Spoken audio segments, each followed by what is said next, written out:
Hello once again. So in the previous lecture, we discussed T test, Z test when the population is infinite. But in this lecture, we will see how to calculate Z test when the population is finite. So this is the formula for calculating Z test, value of Z for finite population. So very complex formula. So here, as we know, X bar is sample mean, mu is population mean, sigma is population standard deviation, capital is n is size of population, small n is size of sample. So this formula is used when population is finite and population variance is known, meaning thereby standard deviation is given in the question. Since the population is finite, it may be possible that we may have to deal with a small sample. So we need to be very careful here.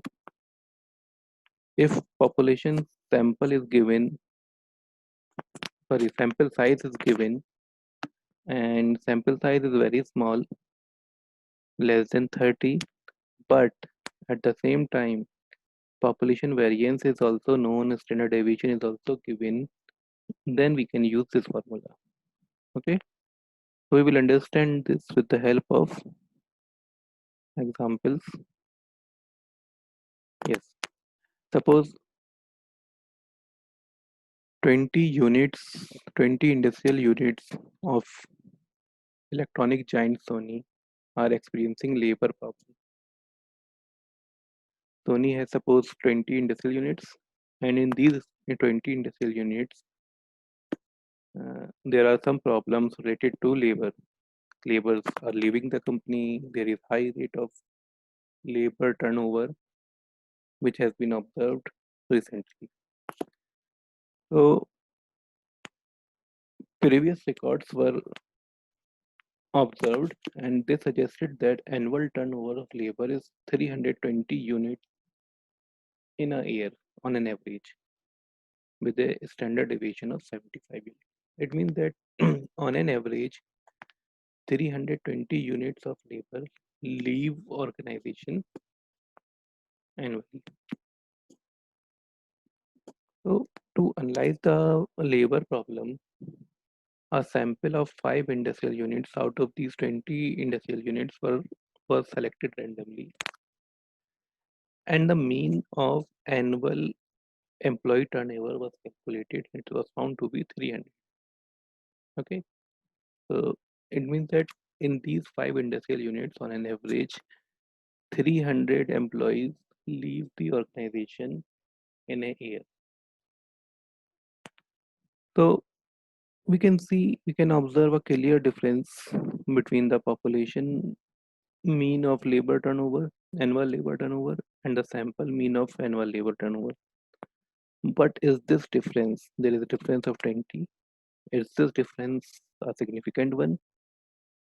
Whether we can generalize the sample mean for the population mean, or we can say the sample mean consistent with the population mean. We need hypothesis testing, and here it is given that we need to check this for 5% level of significance.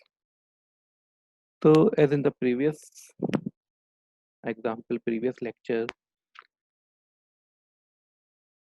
we can say difference in sample mean and population mean may be real or it may be due to chance.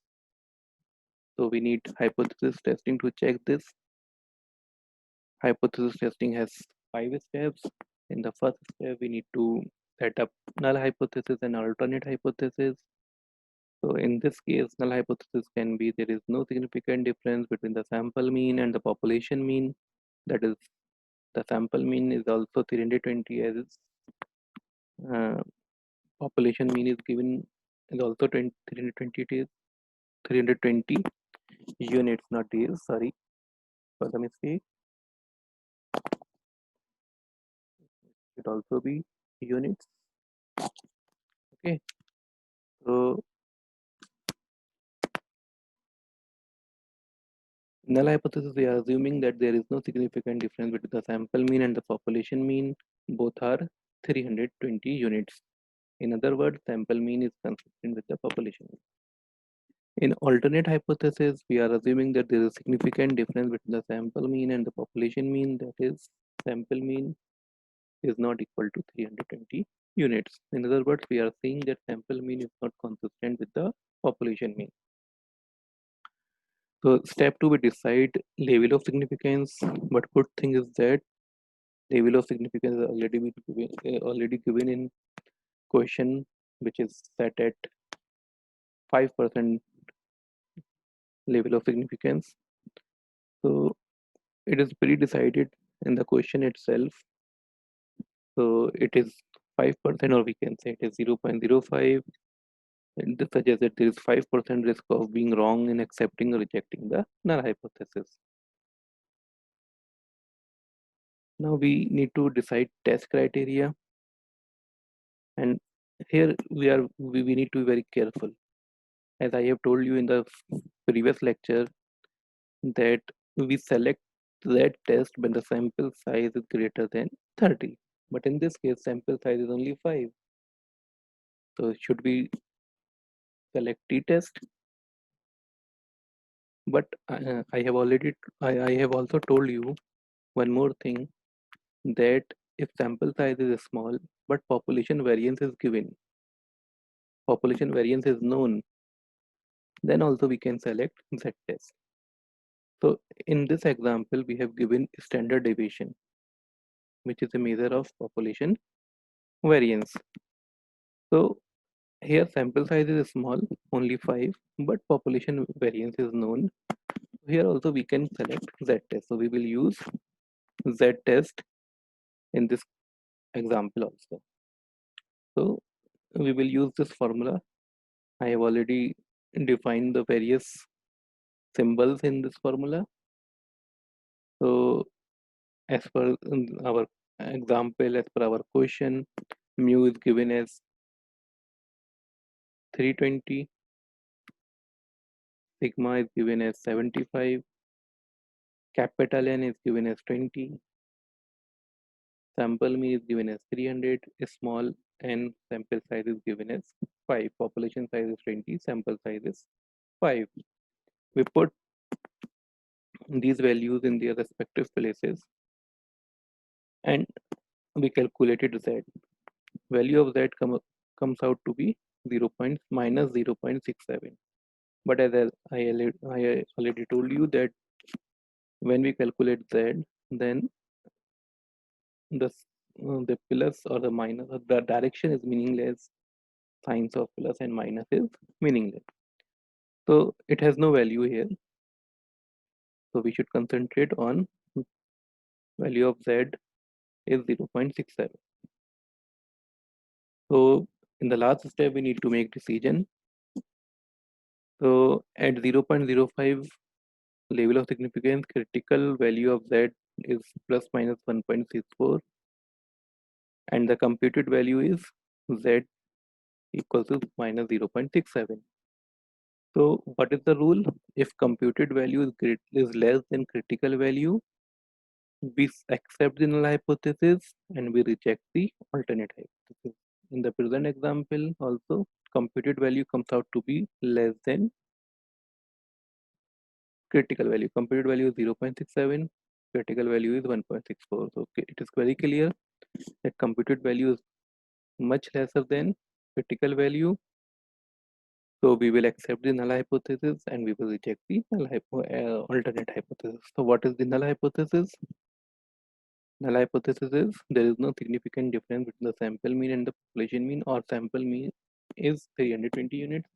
So we will accept this null hypothesis.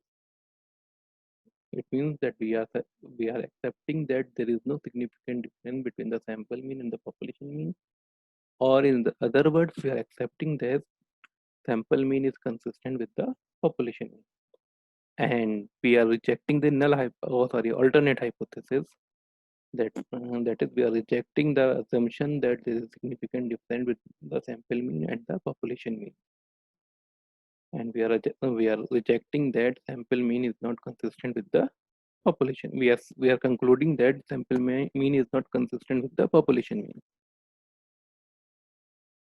So we can also say that annual turnover employees in 5 manufacturing units selected in sample can be generalized for all the 5 to 20 units.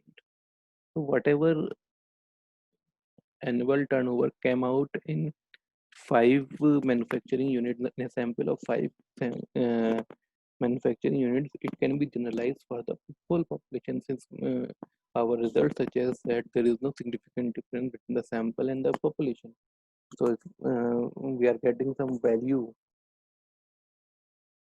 for our sample, so we can say that value can be generalized for the whole population. So those 5 units that we are selected in our sample are very representative of the population. Thank you. There is one more lecture which is based on that test, Z test, for comparing two samples. Up till now, and we were discussing Z test for comparing sample means with population means. The next lecture um, I will discuss Z test for comparing means of two samples. Okay. So thank you very much. I hope I make you understand basics of Z test and how to apply that test. Thanks once again.